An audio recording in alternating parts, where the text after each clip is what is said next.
I titled this How to Love God and Why. And basically,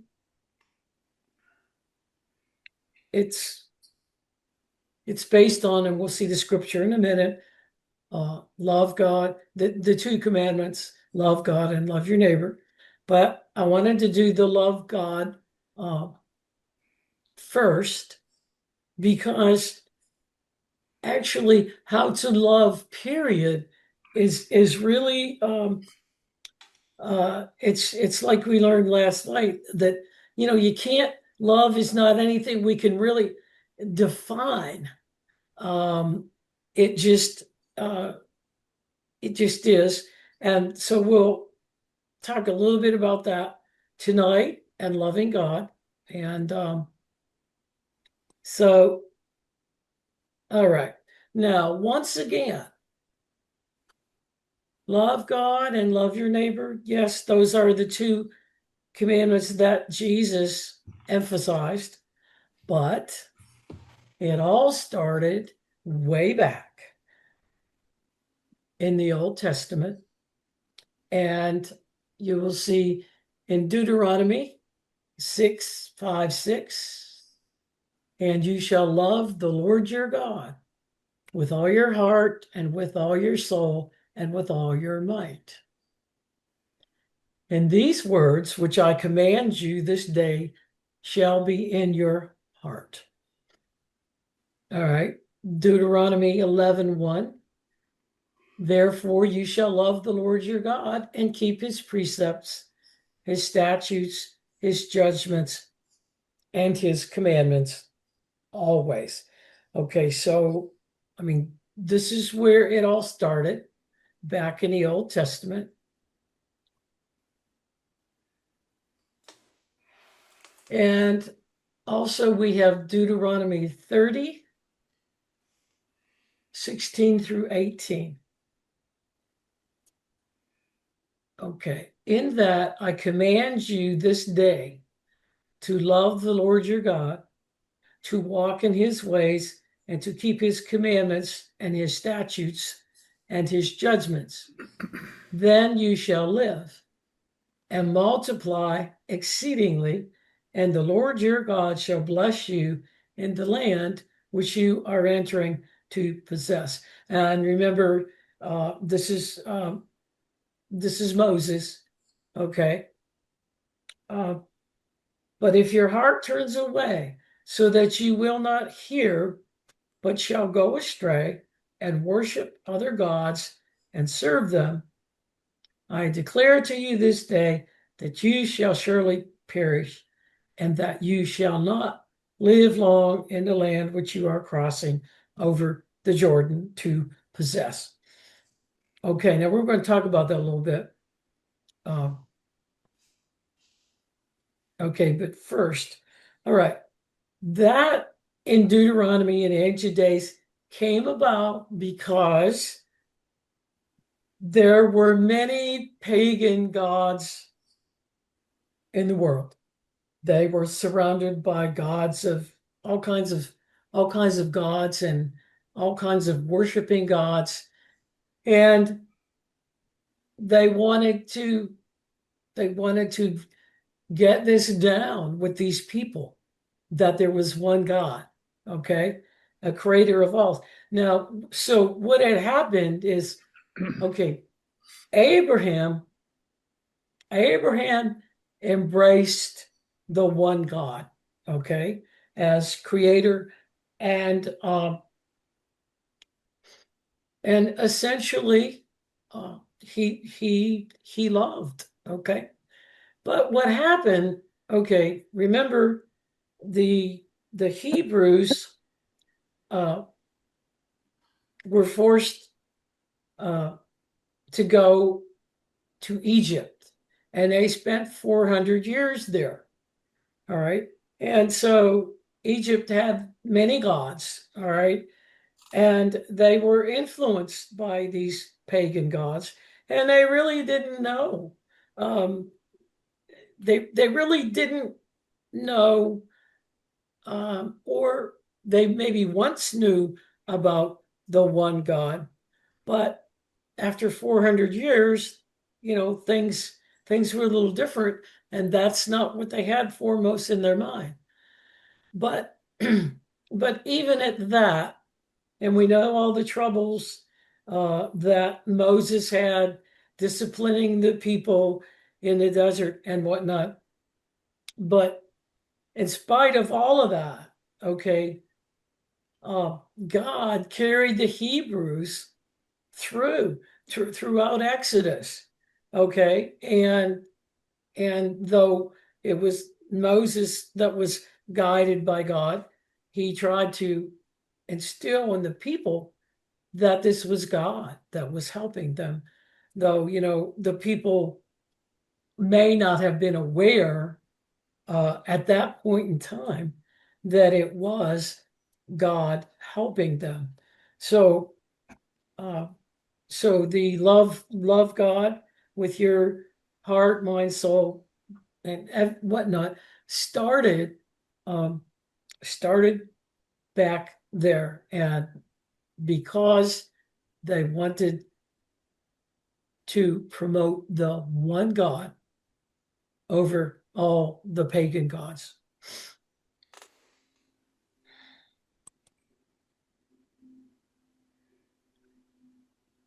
All right, so now we go to the scriptures. We go to Jesus. Okay, and let me read these, and then there's a couple things we'll talk about.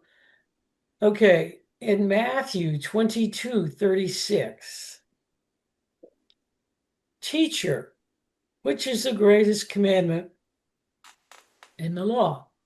Jesus said to him, love the Lord your God with all your heart and with all your soul and with all your might and with all your mind. This is the greatest and the first commandment. And the second is like to it, love your neighbor as yourself. Okay. And then we see it again in Luke. And he answered, saying to him, you must love the Lord your God with all your heart, with all your soul, and with all your strength, and with all your mind, and your neighbor as yourself. Okay. Now, so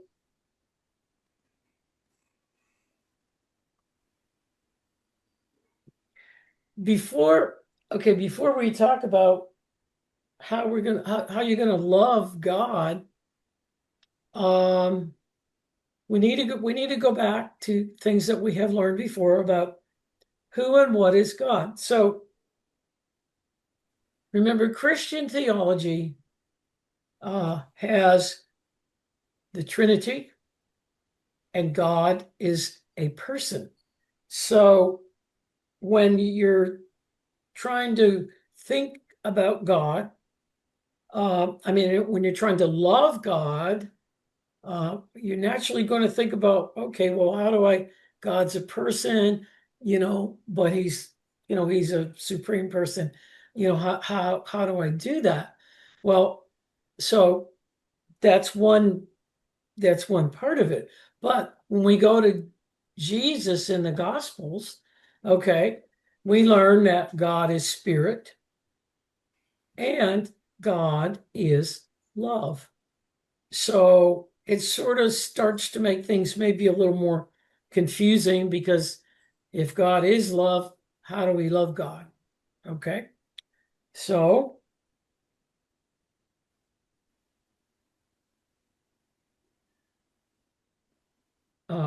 before we go to the how, let's also think about why you want to love God.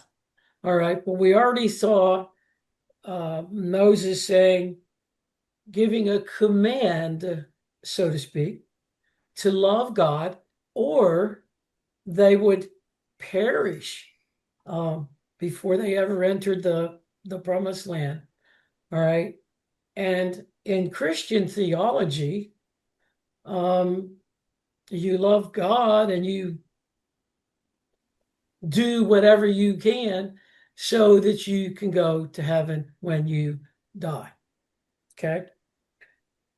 Now, when we get to Jesus in the Gospels, because God is spirit, that means God is everywhere. And that means that love is everywhere. And we'll get to that in a minute. So God is love. And last week we talked about the fact that love is action, love is active. So God is love. And therefore, love is everywhere active. So God's spirit everywhere, God is love, and everywhere active. So what Jesus said, okay, why love God? Essentially, love God so that you can have a joyous, happy life now on the earth and eternally. So just a little, just some basics to try to get this and put this all together. All right. So when you would look up how to love God, Google, you will find lots of things, but traditionally, because remember they're addressing a person, God kind of like as a person, but what they say how to love God is, well, surrender to God, which is, makes sense, but okay, and read the Bible, obey his commandments, worship, and fear. And what I mean by that is we're talking, and traditionally it's fear God, a God-fearing person. Okay. And of course, Jesus brought to us the idea that you love God by loving others. Okay. So essentially, how might this work? Because, okay, God is everywhere, God is love, and we can say everywhere present, around us, in us, whatever. And so if we are going to love God, so to speak, then we're going to love others, but what we will be doing is directing the flow of love, which is God, okay, that is forever active towards others and other things, because love heals and cures all ills. So again, it's just what Jesus taught is not what is taught traditionally in Christian theology. Some of it is there, but not not that God is love and God is spirit. Okay. All right. Now I put this in here because, well, it was just something that came to me, and I think it makes a difference even today with the way God is taught and the way Jesus taught. So you notice that Moses, okay, so I have command versus guidance. All right.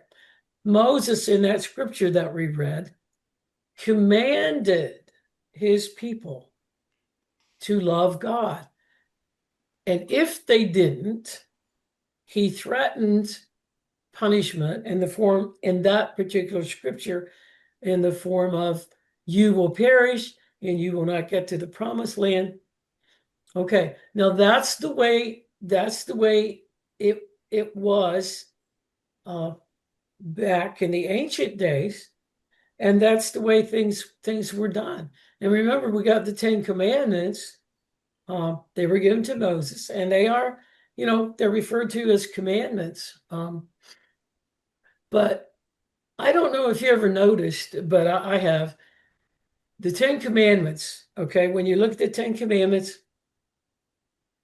the word love is not in the Ten Commandments. You can check that out, but it's not there. And I guess Jesus, the idea that Jesus taught and that God is spirit and God is love was not there during those times. And unfortunately, when we get into Christian theology, we do get into some of this, okay?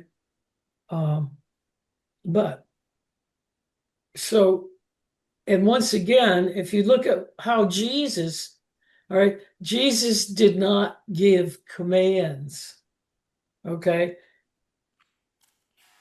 Jesus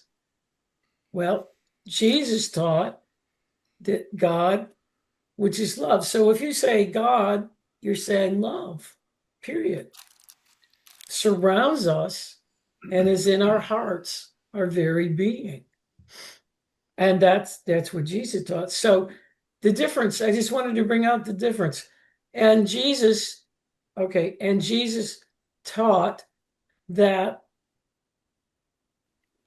guidance or counsel from God, not commands. So Jesus didn't give commands. Jesus just loved.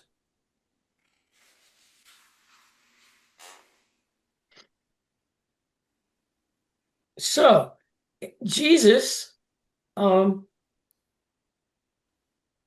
had a different way of showing the love. And so putting God first, okay? And we go to Matthew 6:33. But seek first the kingdom or the counsel of God and his righteousness. And Proverbs 3:6 is just, it's just really relative, and I really loved it when I found it.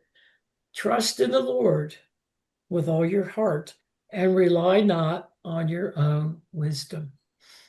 In all your ways, acknowledge him, and he shall direct your paths. Okay, that is what Jesus taught about the kingdom, the counsel of God. Seek that counsel in everything that you do, and it will bring you, well, they say it will bring you the kingdom of heaven now, but the kingdom of heaven will bring you peace and joy and love in your life if it's directed by God. So putting God first is not easy until you understand, and unless you understand this. And I never understood it when I was young. And people said, "Oh no, it's God, and then it's family." I didn't understand it, and I always rebelled against it because my family was real important to me. Okay.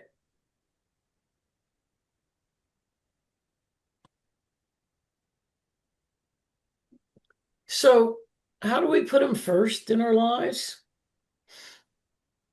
Well, you have to acknowledge, and I think it pertains to belief system, at least today, okay? In our world today, it pertains to belief systems. And so you need to acknowledge that God, who is love, is active everywhere and in everything. Now, I think most religions start out with God is everywhere. But if you don't know that God is love, then there's no action, there's no uh, uh, there's no love, okay, because there is not an understanding that God is love. Okay. And so you put him first, you will be present with God, which is love, all the time, and consult God for all your affairs. And you consult him, and then you carry out God's guidance through love. Okay, now I know this can get a little iffy, but you'll have a chance to comment and help me out to make it better the next time. All right. So the simple answer, of course, is you love God by loving others. Love your neighbor is next week. And love your neighbor is it will be more than one session because we have so many problems with understanding that we have to love everybody. So I just wanted to kind of get this take on love and then loving God and God's role in all of this. And then next week, we will talk about love your neighbor. And we'll go from loving your neighbor to love your enemies, and have some real life examples. Maybe you guys would too, but so that would be next. But I wanted to share this with you. And this is actual scripture, 1 John 4:20. If a man says, I love God, and yet hates his brother, he is a liar. For he who does not love his brother whom he has seen, how can he love God whom he has not seen? When I came upon this first statement that he is a liar, I didn't realize it was a scripture and that it came from the Bible, but it sure is. If you look it up, that it sure is 1 John 4:20. So I thought that I would just kind of wrap this up with that. And I know the class is short, but next week we'll make up for it. Love your neighbor is a lot more interesting and complicated. Okay. So thank you for your contributions. Very, very much appreciated. And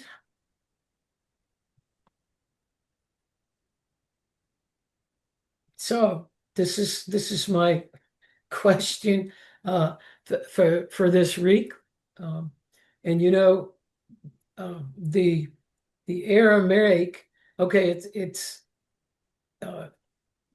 is from what's called the Peshitta text. And Peshitta means simple, straightforward. And also, people say that the scriptures from Aramaic make more sense. So I will ask you, make sense?